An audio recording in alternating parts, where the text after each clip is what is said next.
बड़ी शालीनता के पास ये युधिष्ठिर जी ने पूछा तो अर्जुन ने चरणों में गिर पड़ा। बोले महाराज, वंचितो हम महाराजा हरिणा बंधुरूपिणा येन मे प्रहतं तेजो विस्मादेव विस्मापनं महत्। भैया, हम हमारे भगवान से दूर हो गए। भगवान अपनी लीला का संवरण करके और चले गए और मैं अर्जुन कोई, मेरा गांडी कोई, लेकिन मैं भैया भीलों से गोपियों को नहीं बचा पाया। देख, मैं जान गया को जो दिया था मेरे में सब परमात्मा का था, मेरा कुछ नहीं था। जो दिया सब परमात्मा का था। भगवान ने गए तो मेरी सारी शक्ति चली गई। तुरंत युधिष्ठिर जी ने सबको त्यागा और त्याग करके और नन्हे से परीक्षित को कार्यभार संभाला करके और पांडवों ने अपनी यात्रा हिमालय की तरफ चले गए।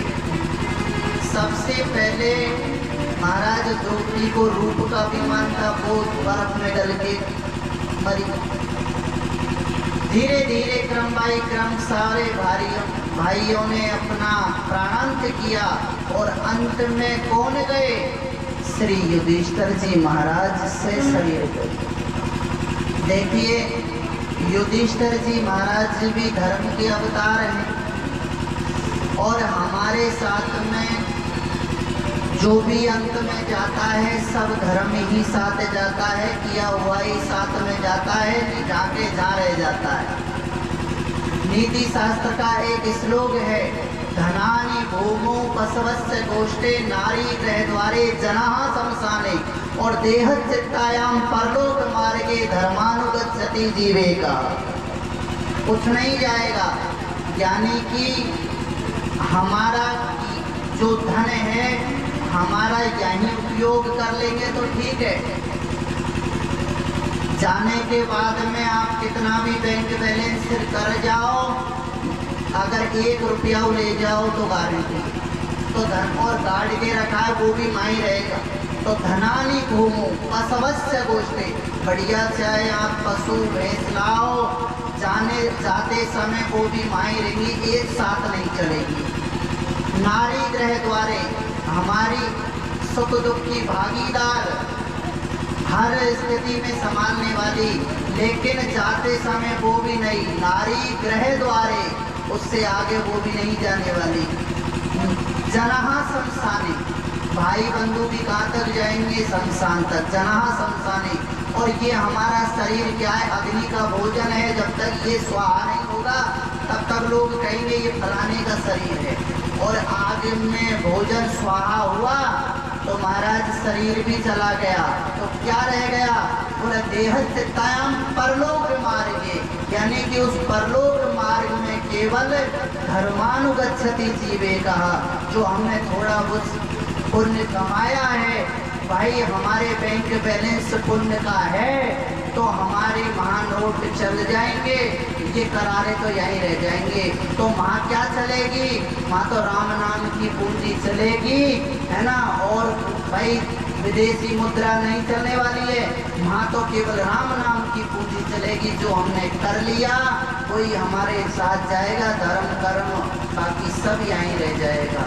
इसलिए अंत में धर्म गया, और धर्म को भी महाराज युधिष्ठिर जी को भी नरक के हाथ लगाना पड़ा। और नरक के हाथ क्यों लगाना पड़ा? क्योंकि महाभारत में युधिष्ठिर जी की सत्यता इतनी महान थी कि महाराज शत्रु पक्ष भी युधिष्ठिर पर विश्वास करता था।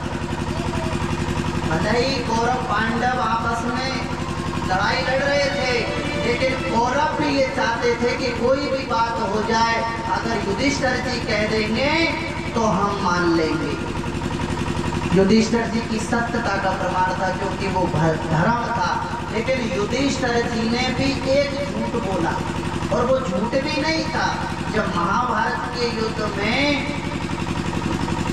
जो कहा गया था द्रोणाचार्य के गुरुजी जब मर रहे थे तो उन्होंने अपने अश्वत्थामा से प्रेम था उनका, इसलिए कि जब तक ये अपने पुत्र की मृत्यु नहीं सुनेगा तब तक बोला द्रोणाचार्य मरने वाला नहीं है। इसलिए जब युद्ध कर रहे थे तो उन्होंने क्या कहा, एक हाथी था अश्वत्थामा नाम का, तो हाथी मारा गया। तो उन्होंने सोचा कि भाई अश्वत्थामा मारा गया, तो उन्होंने हल्ला कर दिया कि अश्वत्थामा मारा गया, अश्वत्थामा मारा गया। अब युधिष्ठिर जब द्रोणाचार्य ने सुना तो बोले महाराज, उन्होंने ये कहा कि युधिष्ठिर अगर कह दे तो मैं मान जाऊंगा कि अश्वत्थामा मारा गया। तो भगवान ने धर्म की रक्षा के लिए युधिष्ठिर से कहा, बोले आप मत कहो, लेकिन ऐसा कहो कि अश्वत्थामा हतो, यानी कि अश्वत्थामा मारा गया। तो उन्होंने तो अश्वत्थामा का नहीं लिया, हाथी का नाम लिया था, अश्वत्थामा हाथी का। तो उसको सुन करके और द्रोणाचार्य की मृत्यु हुई। इसलिए थोड़ा सा भी झूठ युधिष्ठिर जी ने बोला तो नरक के हाथ लगाना पड़ा। और हम तो महाराज पता नहीं दिन रात जाने 1000 बोले जाने 100, हमारी तो कोई काउंटिंग ही नहीं है। बोल वृंदावन बिहारी लाल की। तो युधिष्ठिर जी महाराज जी धर्म अपने से शरीर पधारे। इधर परीक्षित जी ने राज्य कार्यभार संभाला और परीक्षित जी ने देखा कुछ अपने सेवक जो हैं उनको लेकर के अपनी प्रजा की देखभाल के लिए गए कि भाई कैसी स्थिति चल रही है प्रजा में, कोई दुखी तो नहीं है। तो प्रजा तो सब ठीक थी। थोड़ी दूर जाकर के परीक्षित जी ने एक अटपटा दृश्य देखा। क्या देखा, बोले काला कलूटा सा व्यक्ति और गाय और बछड़े को डंडे से मारता हुआ ले जा रहा था। तो परीक्षित जी ने उसको डांटा, अरे दुष्ट, मेरे रहते हुए तुम गाय पर अत्याचार करते हो, ठहरो अभी तुम्हें मैं दंड देता हूँ। परीक्षित जी महाराज जब उसको देखा और उस बछड़े गाय का भी संवाद सुना तो परीक्षित जी महाराज सोच रहे थे कि ये धर्म है और ये पृथ्वी है, क्योंकि जो अपने मुंह से अपने भाई धर्म की चर्चाएं करते हैं तो बछड़ा जो है धर्म का स्वरूप था और गाय वो पृथ्वी का रूप थी। क्योंकि जो धर्म है वो भी 4 पैरों पर खड़ा है, सत्य, दान, शौच और तप। और एक भी अगर पैर टूट जाए तो महाराज चल नहीं पाएगा। तो इस समय जब उन्होंने संवाद परीक्षित ने सुना तो उससे पूछा, भाई ये तो धर्म है और ये पृथ्वी है, लेकिन आपका परिचय क्या है महाराज? तो उसने कहा, बोले महाराज मेरा नाम कलयुग है। परीक्षित जी ने कहा कि ओहो आप ही हैं कलयुग? बोले महाराज मैं ही कलयुग हूँ। तो एक बात बताओ, मेरे रहते हुए मेरी सीमा में आपने प्रवेश कैसे कर लिया और सीमा में आकर के भी आप अत्याचार कर रहे हो? कलयुग ने कहा, बोले महाराज मैं कहाँ जाऊँ, आप इस भूमंडल के चक्रवर्ती सम्राट हैं और सर्वत्र आपकी ही ध्वजा लहरा रही है, तो महाराज मैं कहाँ जाऊँ? आपके इस राज्य में मुझे भी कुछ स्थान मिल जाए। तो परीक्षित जी महाराज ने कहा, बोलो सुनो, हम अपने राज्य में आपको स्थान तो देंगे, लेकिन ये तो बताओ कि आप में गुण कितने हैं और अवगुण कितने हैं। तो परीक्षित ने जब पूछा तो कलयुग ने कहा, बोलो महाराज दोषों का तो मैं भंडार हूँ, दोष तो मेरे में इतने हैं कि अपूर्व भंडार भरा पड़ा हूँ, लेकिन गुण केवल एक ही है। बोले वो कौन सा है? बोले मेरा गुण सुनिए, यत् फलं नास्ति तपसा न योगेन समाधिना तत्फलं लभते सम्यक् कलौ के सब कीर्तनात्। जो युगों में तप करने से, योग साधना से जो फल प्राप्त होता, वो कलयुग में केवल कलौ के सब कीर्तनात्।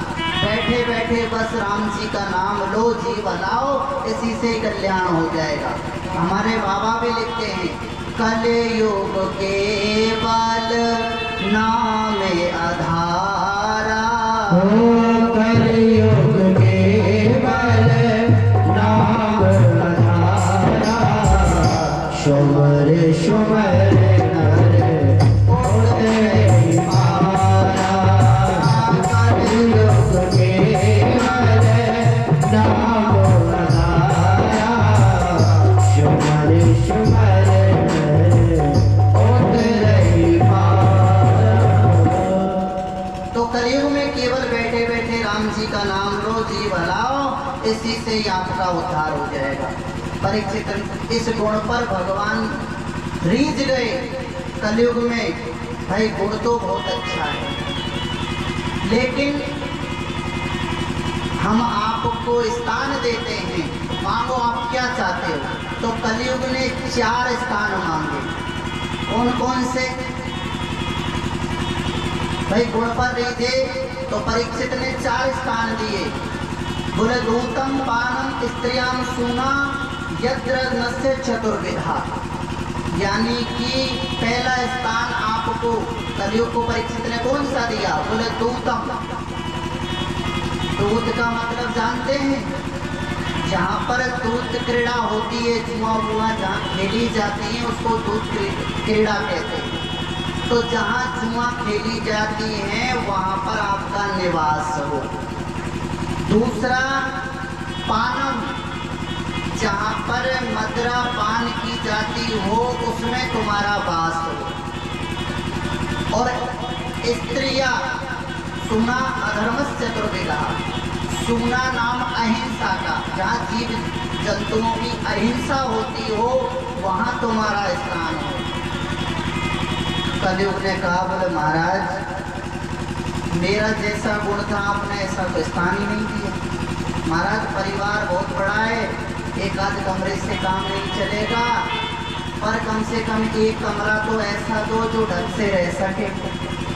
तो फिर परीक्षित के मुंह से निकल पड़ा, बोले आपका निवास सोने में हो। अब एक बात बताएं आपको, कलयुग का वास परीक्षित ने कहा कि सोने में निवास करो, आपका सोने में वास आए। और इधर एकादश स्कंद में विभूति योग वर्णन में भगवान कहते हैं उद्धव से, जब उद्धव पूछते हैं भगवान से कि महाराज आपका धातुओं में कौन सा रूप है, तो भगवान स्वयं कहते हैं, बोले धातु नाम कांचनम, सोना मेरा ही स्वरूप है। अब यहाँ दिमाग डिफेक्ट हो जाता है कि भाई एक तरफ तो कहते हैं कि सोने में कलयुग का वास, और एक तरफ कहते हैं कि सोना भगवान का स्वरूप है। अब एक तलवार, भाई तलवार जो होती है वो एक म्यान में 2 तलवार तो नहीं आ सकती, एक ही तो आएगी। तो यहाँ पर हमारे तुलसीदास बाबा ने इसका समाधान निकाला है। क्या? बोले भाई मेहनत से कमाया हुआ धन जो होता है सोना, वो है भगवान का स्वरूप, और बेईमानी का सोना जो कमा के आता है वो है कलयुग का स्वरूप है। अब किसी ने बाबा से कहा, बोले महाराज ऐसा इंसान तो कम ही मिलेंगे जो मेहनत का सोना पहनते होंगे। तो बाबा ने यहाँ समाधान दिया, बोले संसार की ऐसी कोई वस्तु नहीं जिसमें दोष ना हो। बोले जड़ चेतन गुण दोष में विश्व कीन करतार, संसार की हर वस्तु में दोष है। आप अन्न खाओगे तो महाराज कुछ अन्न में दोष मिलेगा, कपड़ा पहनोगे तो कपड़ा में दोष मिलेगा। इसलिए बाबा यहाँ लिखते हैं, तुम ही निवेद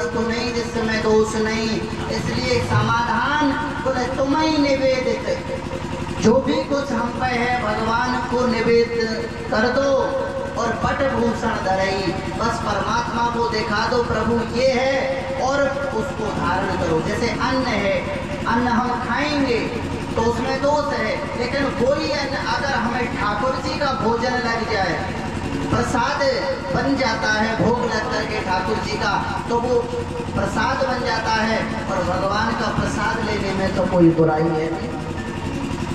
तो परमात्मा को अर्पण करके प्रसाद आप ले सकते हैं। तो यहाँ पर बाबा ने समाधान निकाला और कलयुग को निवास देकर के और परीक्षित अपने राज्य में चले जाते हैं।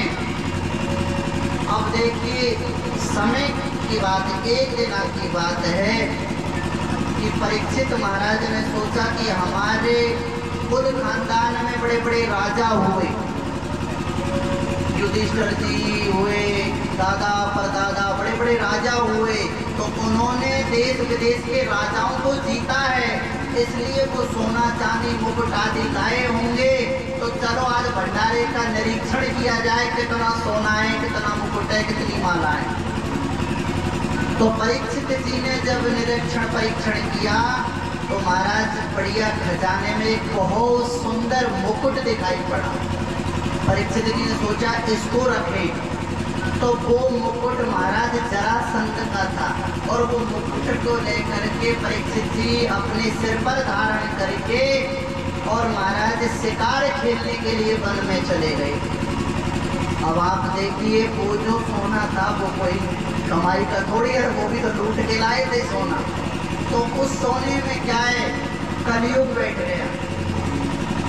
और परीक्षित जी जब शिकार खेलने गए थे, भ्रमित तो हो गए, उनको प्यास लगी, तो प्यास लगी तो कहीं और नहीं मिला और महाराज समिक ऋषि की कुटिया में जाकर के पहुंच गए। अब समिक ऋषि महाराज अंदर देखा राजा ने, तो भगवान का ध्यान लगा करके बैठे थे। राजा ने सोचा, अब जो कलयुग सवार था ना मूड पर, तो राजा ने सोचा देखो देखो ये संत भोगी है, इसको पता है राजा आया है, सेवा करनी पड़ेगी, इसलिए भजन का बहाना करके बैठा। तो वो परीक्षित ने क्या किया, अपनी धनुष की नोक से एक मरा हुआ सर्प उठाया और श्रृंगी के गले में पहना दिया।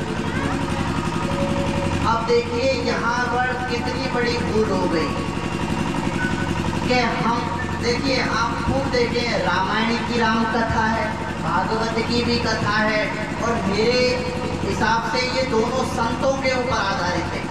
कैसे बोले, एक सच्चे संत को परीक्षित जी ने ढोंगी माना, तो महाराज परिणाम क्या हुआ कि भागवत तैयार, सुखदेवी ने इसी कारण सुनाई थी, तो भागवत तैयार। और एक ढोंगी संत को प्रताप भानु ने सच्चा संत माना, तो महाराज रामायण तैयार।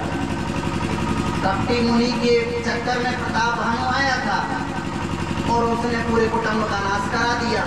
तो अगर नकली को हम असली मान बैठे तो दिक्कत, और असली को नकली मान बैठे तो दिक्कत, इसलिए संतों से तो नमस्कार प्रणाम ही ठीक है। तो यहाँ पर समिक ऋषि के गले में सर्प डाल के परीक्षित जी आ गए। अब उस स्थिति को एक शिष्य ने देखा और समिक ऋषि के पुत्र थे श्रृंगी ऋषि। श्रृंगी ऋषि कौशिकी नदी में स्नान कर रहा था।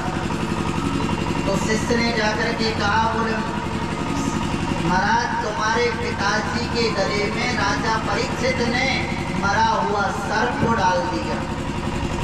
अब तो श्रृंगी ऋषि को क्रोध आ गया और कौशिकी नदी में स्नान कर रहा था और हाथ में जल लेकर के और महाराज परीक्षित को श्राप दे दिया।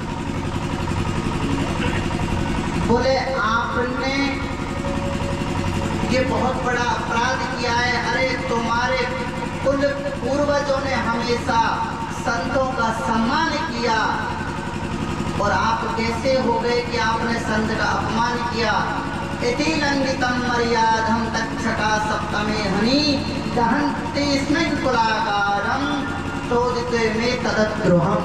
हे कुलांगार, तुम कहाँ से हो गए, इसलिए मैं तुम्हें श्राप देता हूँ कि यही सर्प आपको 7वें दिन आकर के डसेगा। ये श्राप परीक्षित को श्रृंगी ऋषि ने दिया और श्रृंगी ऋषि कौशिकी नदी से आकर के अपने पिता की कुटिया में आए। वो सर्प निकाल के फेंक दिया। समिक ऋषि की समाधि खुली तो मुक्त कंठ रो रहा था श्रृंगी ऋषि। तो समिक ऋषि ने पूछा, बेटा क्या हुआ?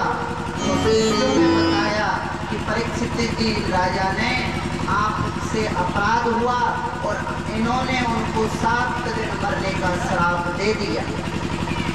तो समिक ऋषि कहने लगे, बेटा तुमने ये क्या कर दिया? क्योंकि इस धराधाम पर परीक्षित जी जैसा राजा मिलना बहुत कठिन है और अब जो राजा होंगे बेटा सर्व धर्म निरपेक्ष होंगे, धर्म से उनका कोई मतलब नहीं होगा और इस संसार में आने वाले में वर्ण संकरता फैलेगी क्योंकि ऐसा राजा नहीं मिलेगा और जो भी सब अपराध होगा उसका भागीदार दंड बेटा तू होगा। इसलिए तूने ये अच्छा नहीं किया क्योंकि परीक्षित जी एक सार्वभौम धर्मस्थ राजा थे। आपने अच्छा नहीं किया, लेकिन अब हो तो गया। अब उनको परीक्षित जी महाराज को सूचना देनी चाहिए। परीक्षित जी महाराज को सूचना देने के लिए सेवक भेजा। उन्होंने कहा, बोले महाराज आपको 7 दिन में मरने का श्राप लग चुका है। परीक्षित जी ने सुना तो सारा राजपाट अपने पुत्र जन्मेजय सिंहासन पर बिठाया और सब छोड़ करके और गंगा के तट पर आए। और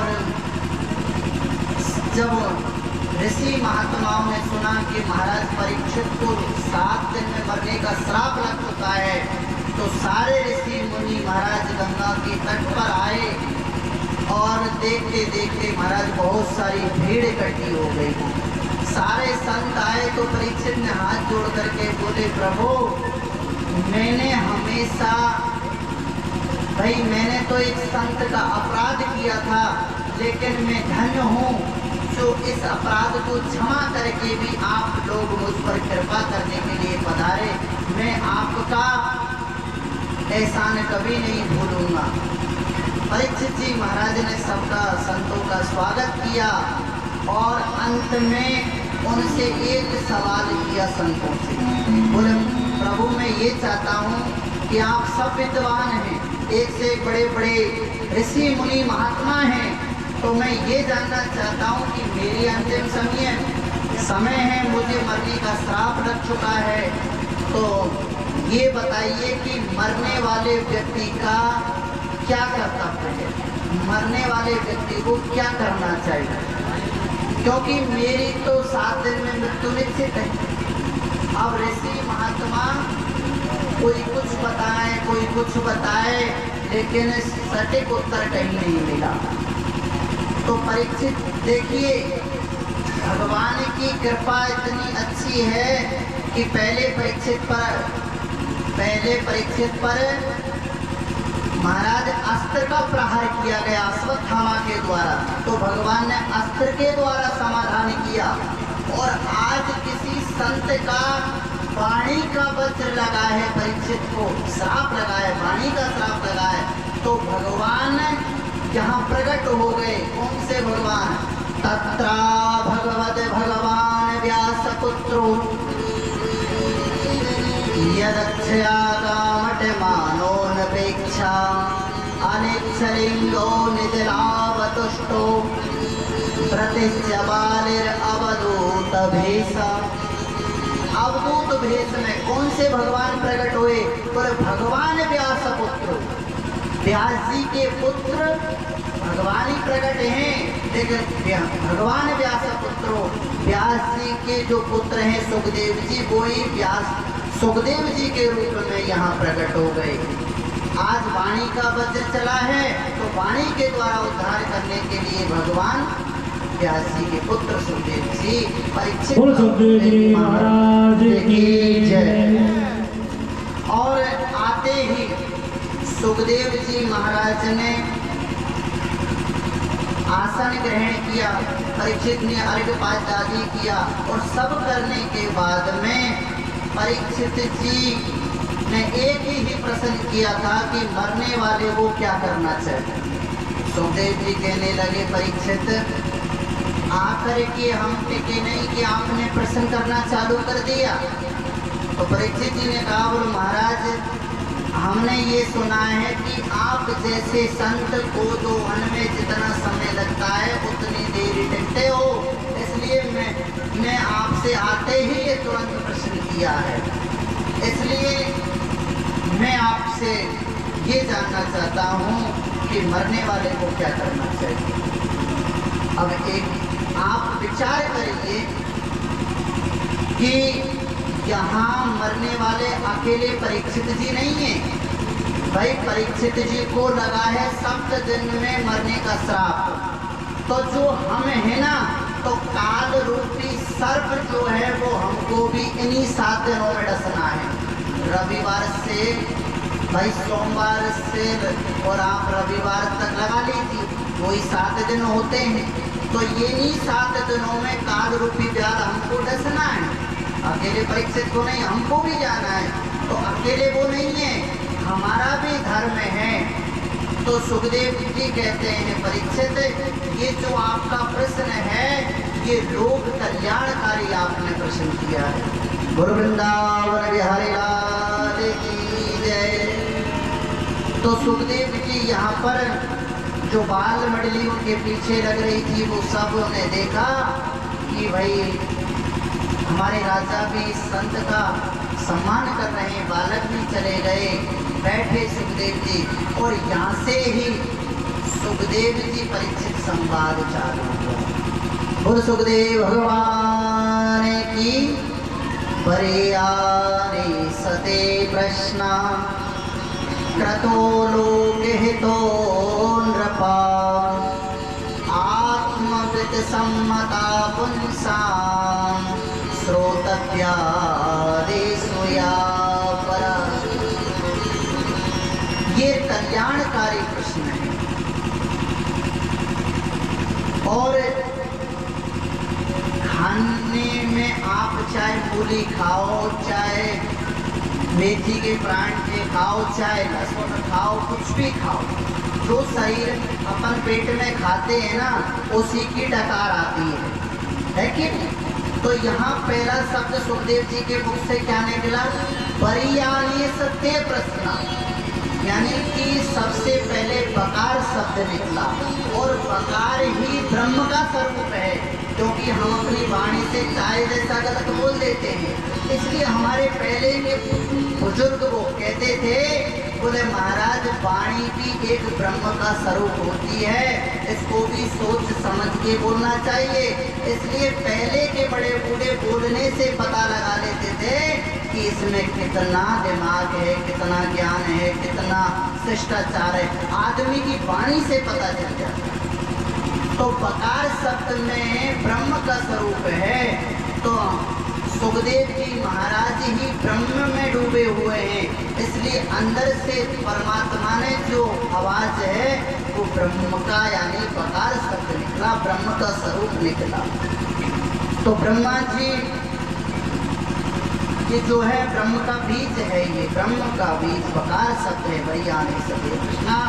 तो सुखदेव जी कहते हैं परीक्षित जी सुनो कि हमारा जो जीवन है निंद्रिया हुई तेनक्तम विवाहे चैन वावया दिवा चाहते हजाराजन कुटुंब भरे नवा। हमारा जो जीवन है वो सोने में, खाने में, पीने में ही बर्बाद हो जाता है। और कुटुंब भरे नवा, सारा जीवन हमारा काय में चला गया, पूरे कुटुंब के भरण पोषण में ही हमने जिंदगी निकाल दी। हमने हमारे कल्याण के लिए कुछ नहीं किया। इसलिए गीता में भगवान ने अर्जुन से कहा है, बोले प्रकृति यान्ति भूतानि निग्रहं किं करिष्यति। अगर जीव प्रकृति के वशीभूत रहकर के कर्म करेगा तो निग्रह क्या करेगा? प्रकृति के वशीभूत मतलब अब हम जो भी काम कर रहे हैं ये प्रकृति के वशीभूत है। परिवार चलाना प्रकृति के वशीभूत, कमा करके लाना प्रकृति के वशीभूत। तो हम जो भी सारे कार्य कर रहे हैं सब प्रकृति के वशीभूत कर रहे हैं। भाई पंडित लोग होते हैं, वो यजमान की माला फेरते हैं, ठीक है ना। हम माला फेर रहे काय के लिए? प्रकृति के वशीभूत होकर के, है कि नहीं? लेकिन हमारे कल्याण के लिए हमने क्या किया? लोग कहते हैं भाई कमा करके जिंदगी में और सारा हमें माल दे दिया, मान लिए जाता, तो वो क्या है? प्रकृति के वशीभूत। लेकिन तुम्हारे कल्याण के लिए कभी दो माला बैठ के करी कि भगवान हमारा भी कल्याण कर दे, हम सबके लिए अच्छा कर रहे हैं तो हमारा कल्याण करने के लिए दो माला हम भी कर लें। तो ये हमने कभी नहीं सोची, क्योंकि हम प्रकृति के वशीभूत सारा कर्म करते हैं। इसलिए दिन भर और रात सोना और कुटुंब के भरण पोषण में समय बर्बाद करना, हमारा जीवन ऐसे ही चला गया। और परीक्षित जीवन में हमेशा अगर अपने जीवन को सुधारना चाहिए तो 3 बातों का ध्यान रखना चाहिए। सबसे पहले जितासनो जित संगो, यानी कि हमें सबसे पहले हमारा आसन जो है वो जीतना चाहिए। भाई आसन हमें कैसा भी लगे वो हमें सिद्ध करना चाहिए। और धीरे धीरे प्राणायाम के द्वारा शरीर को भी कसते हुए, भगवान की कसौटी में कसते हुए भी हमको भक्ति करनी चाहिए। और हमें देखिए कोई भी चीज़ परमात्मा को जब तक हम जानेंगे नहीं उसमें हमारी प्रीति कैसे होगी? कितना भी विशिष्ट व्यक्ति हमारे मध्य बैठा हो और हमें उसके बारे में ज्ञान नहीं है, भाई कोई भी आके बैठ जाए हमको उसके बारे में ज्ञान नहीं है तो हम उससे राम राम भी नहीं करेंगे। और उससे हमें पता लग जाए कि भाई ये फलाना व्यक्ति ऐसे प्रतिष्ठित है, ऐसा नौकर है, तो उसके प्रति हमारी आस्था जुड़ जाएगी। पहले नहीं जुड़ी, क्यों? क्योंकि हमने उसके बारे में जाना ही नहीं। जब जान गए तब हमको उससे प्रीति हुई। जाने बिनु ना होए परते, जाने बिनु ना होए परते, बिन परते होए ना तो जानेंगे नहीं तब तक हमारी उससे प्रीति नहीं होगी। इसलिए हमें परमात्मा को जानना है। अब जानेंगे कैसे? बोले जानने का भी बताया है। बोले सबसे पहले भगवान की कथा सुनो, श्रोतव्य, यानी कि भगवान की आप कथा सुनेंगे तो कथा सुनते सुनते, सत्संग प्रवचन सुनते सुनते भगवान को जानोगे, है कि नहीं? जब हमको उनके स्वरूप का, उनकी कीर्ति का बोध होगा तब हम उनको जानेंगे सुनकर। और भगवान की महिमा को जाने बिना हमें उसमें प्रीति नहीं होगी। इसलिए देखो सबसे ज़्यादा सुनाने का महत्व नहीं है जितना सुनने का महत्व है। वक्ता आपको सुनाए तो आपको सुनने में तो आनंद आएगा, है कि नहीं? लेकिन श्रोता को समझ करके बोलना पड़ेगा, ताकि ज़्यादा भाव विभोर हो जाएगा तो फिर कौन सुनाएगा? तो सुनने